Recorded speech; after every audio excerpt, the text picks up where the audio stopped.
Olá, pessoal, tudo bem com vocês? Vamos falar hoje sobre o informativo 1069 do STF, começando pelo questionamento da possibilidade de flexibilização dos critérios e requisitos para aquisição de armas de fogo por meio de decreto presidencial. Então, pessoal, aqui o STF ele analisou conjuntamente diversas ADIs. E, basicamente, o tema central dessas ADIs foi justamente a flexibilização dos critérios e requisitos para aquisição de armas de fogo. Flexibilização essa trazidas, dentre outros, pelos decretos 9.658 de 2019, 9.785, 9.845 de 2019, além também do Estatuto do Desarmamento. E vejamos, então, o que entendeu o STF.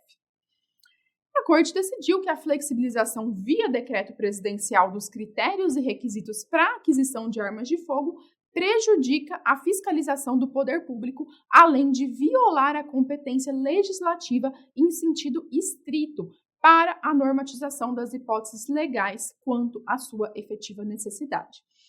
E aí, ao longo do julgado, pessoal, o STF ele menciona expressamente cada um dos dispositivos que foram atacados nessas ADIs, indicando a forma como deverá ser feita essa interpretação. Então, ou se será uma interpretação conforme a Constituição, ou se o dispositivo foi declarado inconstitucional, e assim por diante. Mas eu trouxe aqui, para não me estender muito, até mesmo porque são normas bem específicas, eu trouxe a ideia geral do julgado. Então, a tese fixada pelo STF foi essa que nós acabamos de ler. E as conclusões que a Corte extraiu ao longo do julgado, ao longo da sua fundamentação, a partir do exame do ordenamento jurídico constitucional brasileiro, são as seguintes. Primeiro, o direito à vida e à segurança, eles geram um dever positivo, ou seja, o Estado ele precisa agir ativamente como sendo o agente primário na construção de uma política pública de segurança e de controle da violência armada. Segundo a conclusão da Corte, não existe direito fundamental de possuir armas de fogo no Brasil. Portanto, daí o entendimento contrário a essa flexibilização quanto aos requisitos para aquisição de armas de fogo previstas nessas normas impugnadas.